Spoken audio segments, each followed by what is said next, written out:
یہ ہے کہ دل میں یار بسے، دل میں اس کے جلوے بسے۔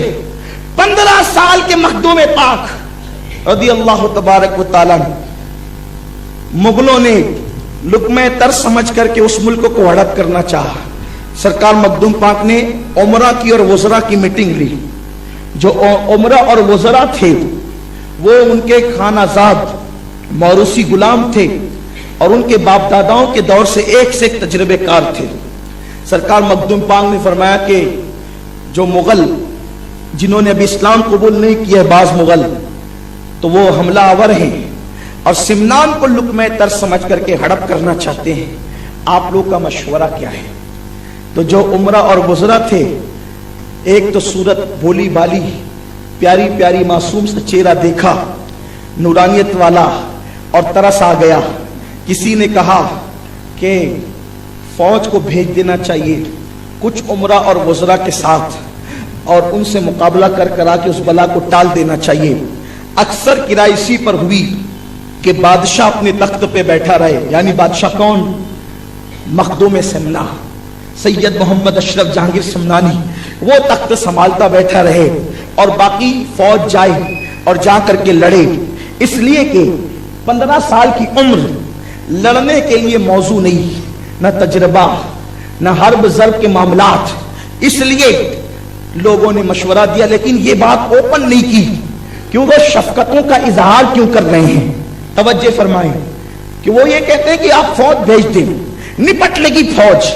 جب سب اپنے اپنے مشورے دے چکے، اس لیے کہ سچے غلام تھے، اس لیے کہ سچی محبت کرنے والے تھے، جان مخدوم کی پیاری تھی، اللہ اکبر، جس وقت وہ یہ مشورہ دے کر بیٹھ گئے، مخدوم پاک اب آپ اپنا خطاب شروع کرتے ہیں اور خطاب سنیے مخدوم پاک کا، اور پھر دیکھیے کہ کیسا حسینی لال کا لہجہ ہے۔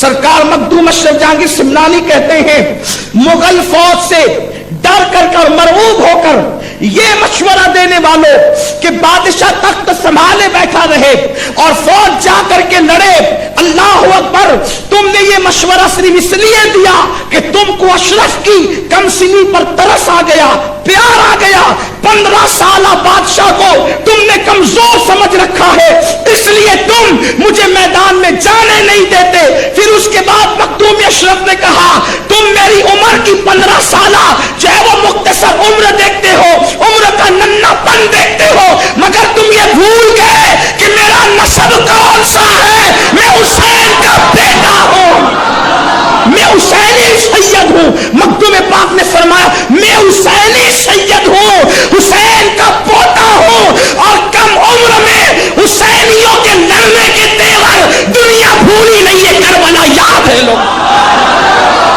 لوگوں کو کربلا یاد ہے۔ میری کم عمری نہ دیکھو، میری کم عمری نہ دیکھو، میں حسین کا بیٹا ہوں، میں حسینی سید ہوں، اور ابھی کم عمری میں لڑنے کے تیور دنیا بھولی نہیں ہے، لوگوں کو کربلا یاد ہے۔ صفدر و حیدر کا پوتا ہوں، لڑنے کے ڈھنگ جانتا ہوں، فرمایا میں خود میدان میں جاؤں گا، یہ میرے خاندان کی ریت نہیں ہے کہ لشکر کو یوں بھیج دوں اور میں تخت سنبھالتے بیٹھا رہا ہوں، آگے اشرف چلے گا، پیچھے اس کی رعایا چلے گی، اور اس کے بعد تاریخ گواہ ہے۔ آپ اگر کرامت سننا چاہتے ہیں تو میں آپ کی کا خیال کرتے ہوئے، آپ کے ذوق کا خیال کرتے ہوئے، آپ کا دل کا خیال کرتے ہوئے کرامت اینڈ میں بیان کر دوں گا، لیکن اس وقت میرے مخاطب جوان ہے۔ تصوف عزم کا نام ہے، تصوف عزم کا نام ہے، تصوف زندگی اور حیات کا نام ہے، تصوف باطل کی آنکھوں میں آنکھیں ڈال کے مقابلہ کرنے کا نام ہے، تصوف باطل کے خلاف اڑ جانے کا نام ہے۔ اگر باطل کے خلاف اڑنے کا نام تصوف نہیں تو مولا حسین سے بڑھ کر کے صوفی کون ہو سکتا ہے؟ نکل کر خانقاہوں سے ادا کر رسم شبیری، ان سے بڑا خانقاہی کون ہو سکتا ہے؟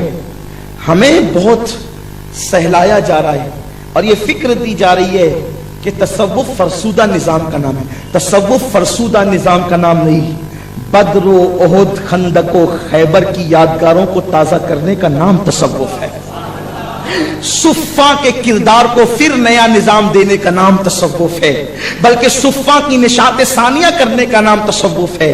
ہاں تصوف کیا ہے اور صوفیزم کیا ہے؟ اللہ اکبر، لوگ تو صوفیہ کو اتنا کمزور بنا کے پیش کرتے ہیں کہ انہوں نے کسی کا کچھ کیا ہی نہیں۔ صوفیہ بیٹھے بھی ہوتے تھے تو وہ ایسی ٹیم تیار کرتے تھے کہ وہ جدھر چلے جاتے تھے انقلاب آ جاتا تھا۔ غوث پاک سے بڑا بھی کوئی صوفی ہوگا؟ غوث پاک رضی اللہ تعالیٰ کے 20,000 کم و بیش مرید و خلفاء اور شاگرد بیت المقدس کو آزاد کرانے میں صلاح الدین ایوبی کے ساتھ گئے تھے۔ خود صلاح الدین بھی کون تھے؟ صلاح الدین بھی سرکار غوث پاک کے مرید تھے۔ صلاح الدین ایوبی مرید ہے غوث پاک کا۔ ویڈیو اگر اچھا لگا ہو تو لائک کر کے آگے شیئر ضرور کر دینا۔ اللہ حافظ۔